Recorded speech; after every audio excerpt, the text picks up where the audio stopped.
I guess I'll go with You Make Me Wanna. That's a good one. Okay, Yeah. that is a good one. Yeah. That's Usher, right? Yeah. Yeah, he's lit. Usher's lit. You're kind of too young to know any of this I'm stuff. too young to whatever. know Usher. Gotta let it burn. Come on, burn. Burn was 2000. Okay. 2001, maybe? I don't even know, but okay. Superstar? That's all on Confessions, but it's okay. Oh, God. It's all right. Usher's my guy. Shout out to Usher.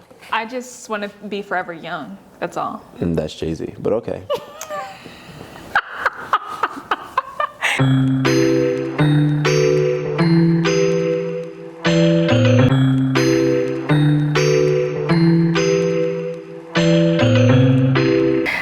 So pleased to be joined by Jeff Blue. He's an entrepreneur. He is a multifaceted individual, someone that loves to create spaces for people where they feel comfortable, seen, heard.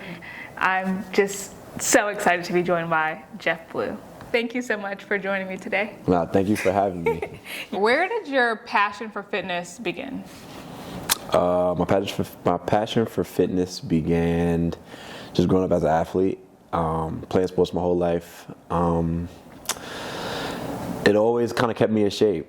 My dad was he played a huge role in like my early fitness journey. And just having good people around me, coaches, things of that nature, that kind of really like pushed me into being in shape and knowing what I'm doing and the ins and outs of the body and learning, why you're doing certain things and how it impacts your performance. And I kind of love that part of it. I'm one of those people that once I find passion in something, I kind of like dig into it. I really like dig my teeth into it. So when you started off your career at Dunleavy, is that how it's pronounced? Dunleavy, yep. Dunleavy Community Center. What was the scope of Jeff Blue? What were you trying to do? I was lost. Yeah, for lack of a better term, I was lost. People ask me, like, you dropped out of college? I'm like, no, I decided I was finished. It's a little different. But having sports and education, they went hand in hand for me through life. People, they say like, oh, you have to have a certain average in order to play. My mom was like, you have to have these grades in order to even just think about playing or going to practice. Or if I got like a C on a test or a quiz or whatever, no practice for him. So school and sports always went hand in hand for me. And when that kind of ended, I knew I wasn't going to play football anymore. I kind of was just like, well, what am I going to do? And I came home. Well, honestly, I was in Virginia. I stayed in Virginia for a little bit thinking that I had all the answers for life. And lost. For lack of a better term, I was homeless for a little bit just because I was stubborn. Two things happened. I felt like I failed and I didn't want to face that, like coming home and feeling like a failure. I have a sister who has 2 Ivy League degrees, brilliant. And so I just was like, man, I can't come home. And like, I dropped out of school and I didn't really want to face that. And then also just like, I'm very stubborn. I know that I can do it on my own. Like, give me a chance to just figure it out. So I was homeless for a little bit, just kind of like bouncing from friends' couches and random things like that. Shout out to my guy Vic. Vic let me stay on his couch even when he wasn't even there in school. He still would just be like, yo, here's my keyboard. You're more than welcome anytime. Shout out to my guy Victor Najomo. But yeah, I came home, tried to figure out what I was doing. I worked at Old Navy for a little bit, worked as a janitor there, worked at the cash register, did overnight for them. I would spend all day there. My family sells produce, so they sell like fruits and vegetables like throughout the year. Like outside, I did that for some years, or for some time.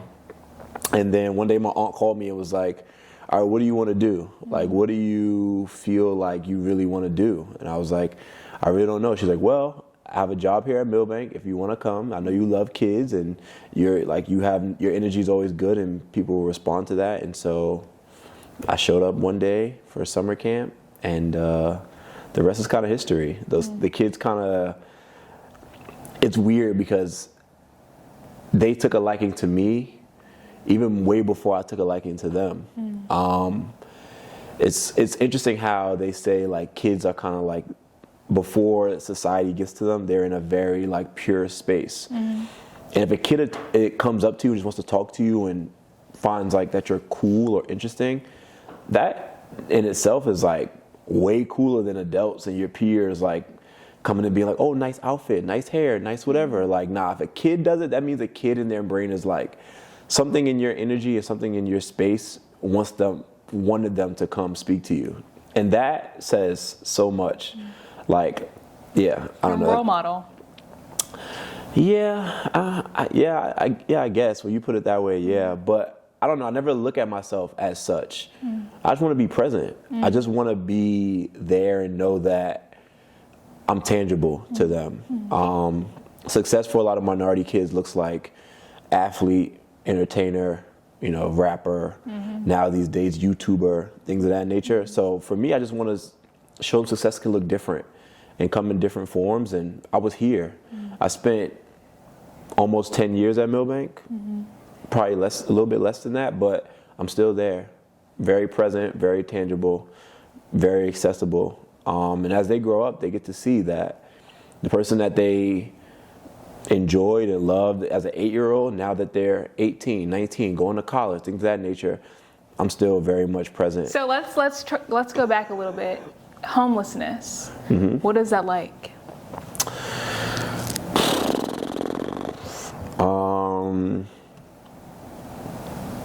It's tough. It's tough, especially knowing that you have access in other places if you just pick up the phone and call. My stepmom lived a 12-minute drive from where I was. I never picked up the phone to call her to tell her that I needed anything. My mom would call me just to see what I was doing, and I was so stubborn that I wouldn't even answer. My sister, me and her are super close, like my best friend. And I was too ashamed to even talk to her because it's just like, I know where I should have been, and I know like where I thought life was gonna take me in that space, but I just didn't really know. So I woke up every day kind of not really knowing what I was gonna do. And then one day, I don't know, I kind of leaned back towards faith. At that point, I kind of lost myself in like my faith journey.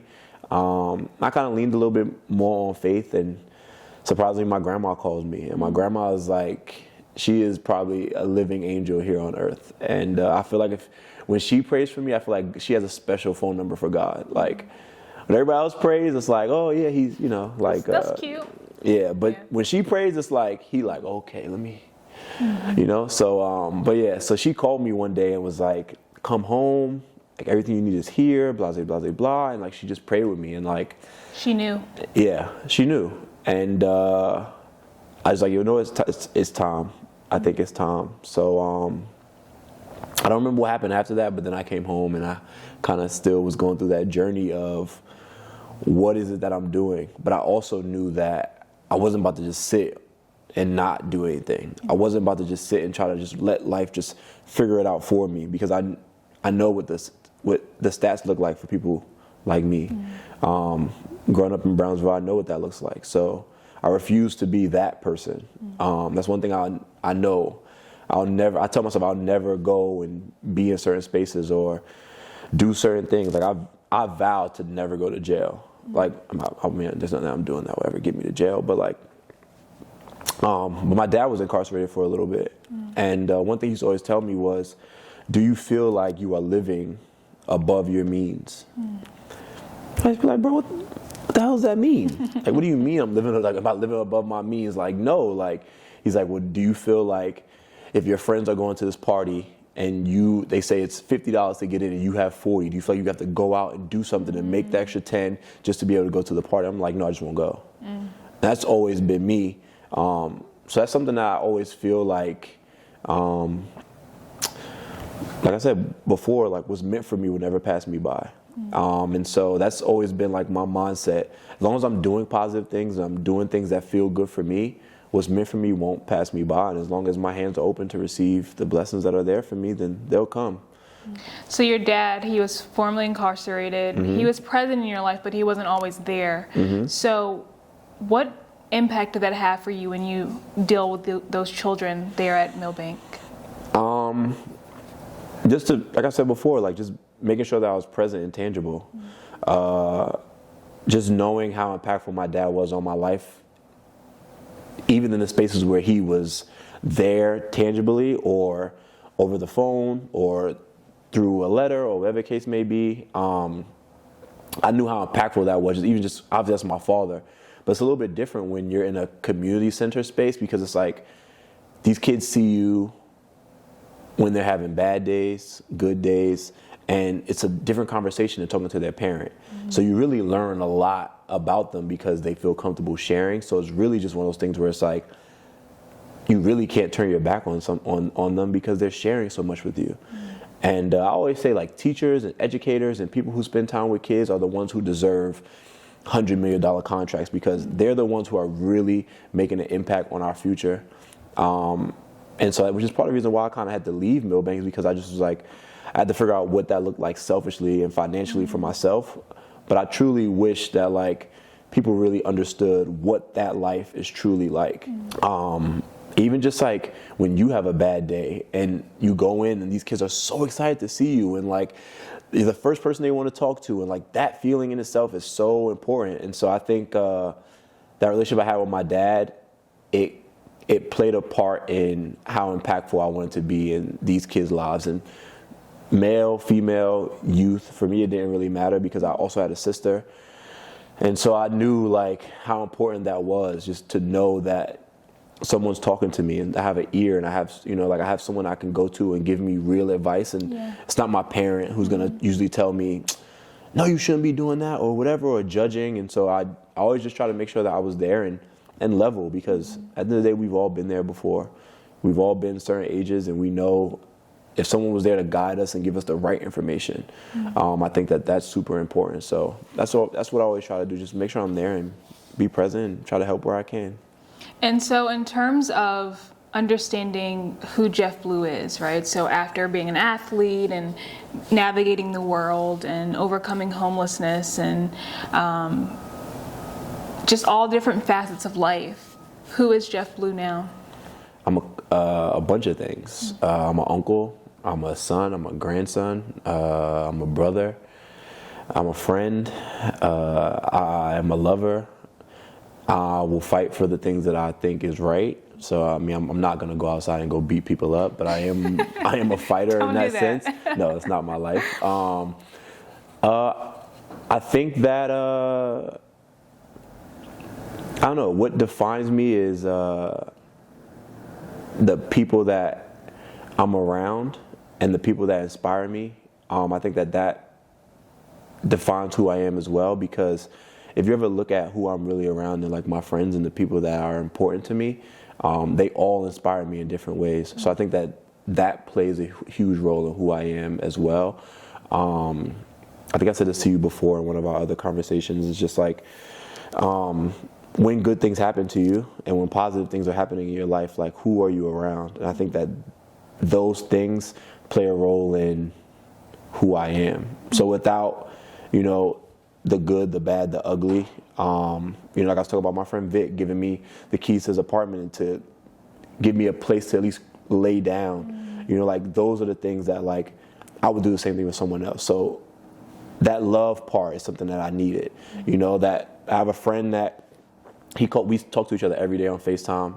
I teach a class, he'll call me, how was class today, how was your vibe? Like those are the things that I need to kind of give me a decompress. And like he also puts me on the game. Like so many things that I think I receive from other people, I build into who I am to make sure I can give out as well. So all in all, I'm just me. That's it. I think that as people get to know me, and most people say that to know me is to love me, and I hope that that's the case. But I truly live in a space of like, I hope that people do understand where I come from. And Jay-Z has a line in one of his songs. He's like, either love me or leave me alone. And I truly believe, I truly live by that. Like, if you don't like something about me, then that's your personal issue. Right. I'm fine. I'm comfortable where I'm at with the people that I'm around. And if that bothers you,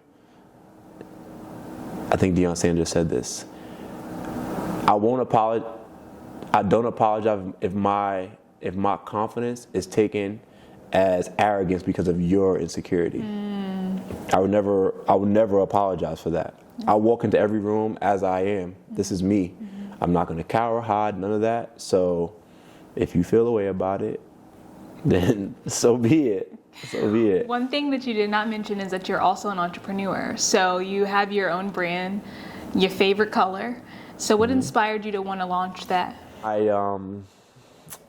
Working in fitness, I realized the value in myself and how these companies sometimes can capitalize so much larger off of people like myself and other great fitness instructors out there. And so I figured, well, how can I monetize and build on my own? And I had a client at the time, her name is Jess Vogel, super amazing woman. She took time and just kind of invested in me. I never asked her to do it. I just had an idea and I kind of put it out there. Honestly, I seen another fitness instructor had his own, he was making clothes or hoodies or whatever. And I just, sometimes you can be motivated by hate when you find out you're hating. Yeah. So I kind of was like, bro, he got what? That's not hard to do. I think I can do that. I feel like I have enough of a network and community where I can do that. So shout out to him for the motivation that I didn't think I needed. And so I sat down with her and she was like, yo, we can do this. I like the name in itself and the color part and so on and so forth. And she helped me get a logo. She helped me kind of really be prepared to brand myself. And then maybe 2 months after that, the pandemic started. And I don't know, I truly believe in God's divine timing. So I feel like regardless how wild that time was in the world, for me, it was a blessing in disguise because I was kind of at odds with my job because they kind of saw that I knew. Once you see your power and people know, they kind of knew that I saw my impact and what I could do with it, and they kind of was nervous. We were very, very much at odds during the time, and then once the pandemic started, I was just well, I'm not going to wait for them. I'm going to go do it on my own. And lo and behold, I started to build a community of people over Zoom. 30-minute classes, 45-minute classes, people just working out together from Ireland to South Africa to all over the place. I used to do a thing when the class started, during the intro, 5 minutes before, please just put where you are, put where you are. Yeah. You'd be surprised, how people were just checking in from so many places, different time zones, different and it was just kind of wow to see all these people doing all these things in different places. I'm we're all moving together at one time from one part of the world to the people who were in my next door neighbors were doing the class. So it's so interesting to see. But yeah, just developing that community kind of helped me realize that I can kind of build and continue to build on the things that I'm passionate about. So use that community to start toy drives. Use that community to do a breast cancer awareness event. We just did our 4th year this year. We're doing our 4th year for the toy drive this year to fundraise money for sweatsuits for basketball teams and things of that nature. So I always want to make sure that the people that I'm connected to, like I said before, when good things happen, who you're around. The people that I'm connected to, being able to say, if I can reach out to you at the top of the mountain and then come back and give it to someone who's trying to climb that mountain as well, why not? You can't be at the top of the mountain by yourself. You'll get bored. So turn around, reach back, help somebody. And that's just kind of what I try to preach to everyone. That's what my brand is based upon. Obviously, the fitness part speaks for itself, but I want to make sure that I'm impactful in as many lives as I can, whether that's from the top to the bottom, no matter what color, shape, creed you represent. I want to be able to know that when you hear Jeff Blue or you hear YaFavoriteColor, you get positive feelings, positive thoughts. So yeah. So that sounds like passion and purpose married together, which inevitably makes impact. So why is it so important for you to create a space with YaFavoriteColor where people can feel seen, heard, and welcomed? Because all things that I needed. Like I was saying before, sometimes you never really know what you need until it kind of hits you right in the face. Yeah. Right? Or sometimes it can be different things. It can be positive, negative. It can be hate. It can be, it can be jealousy, whatever the case may be. But then you realize, oh, I have the tools. Or if I don't have the tools, how can I develop them? And I think that that's what I wanted my brand to kind of represent. Connecting the dots, giving people a chance to say, I would never probably be in the room with these people, but the fact that I am so be it. For me, I'm just doing what I feel like I'm supposed to be doing in life. I'm living out my purpose. But to know that a friend of mine is meeting all these people and all these things are happening and relationships are developing, whether that's romantic, friendly, work-wise, whatever the case may be, I'm like, oh snap, I guess I am doing exactly what I said I wanted to do. And I needed that in that moment, because there are times like on this journey when you're being an entrepreneur, like you beat yourself up. I'm so hard on myself, like so hard on myself. Like I was talking to you earlier and I was saying like, I feel like I'm not doing enough. And you're like, I feel like you're doing a lot, you know? Except I didn't say that word, but. Right, yeah.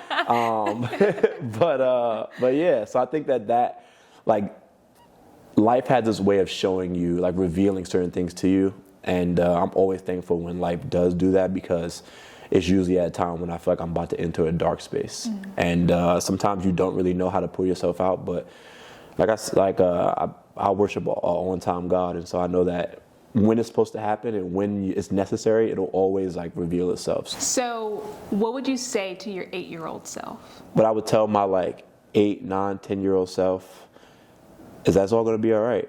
Like we're going to figure it out. But it's funny because even when I was younger, I would think that like when things didn't go my way, it was the end of the world. And I still kind of go through that now. It's interesting. But like now I have the tools to like sit myself down and like really analyze life and what's happening in front of me. But when I was younger, I definitely thought that it was like the end of the world. Like anything that happened wrong, I thought that it was like, this is the worst thing that could be happening to anyone. I have the worst life, so on and so forth. And then there will always be things that, like I said, that reveals itself to let me know, like, you're not tripping, you're fine, you are exactly where you're supposed to be. Even at that young age, I was very, very hard on myself, just because, like, I feel like my mom put a lot of pressure on me, but as she should, raising a black man in the Brownsville section of New York. Like, that's not an easy thing to do, to be doing that on her own. And also, my mom had me when she was 21. And me now at 32, I think about, what the hell would I have been doing? At 29 years old, having an 8-year-old and trying to guide him and where to go and what life looks like and how to be a man and how to make the right decisions. And as I got older, I never really understood what that pressure meant, like why she would go so hard. So I think that also used to like I used that as like kind of like bricks falling on me. Like every single time I go, I can't let my mom down. I can't fail. I can't do anything wrong. And she allowed me to fail. But because I started to realize what me failing might have done to her or would have made her feel, I was too afraid to do it.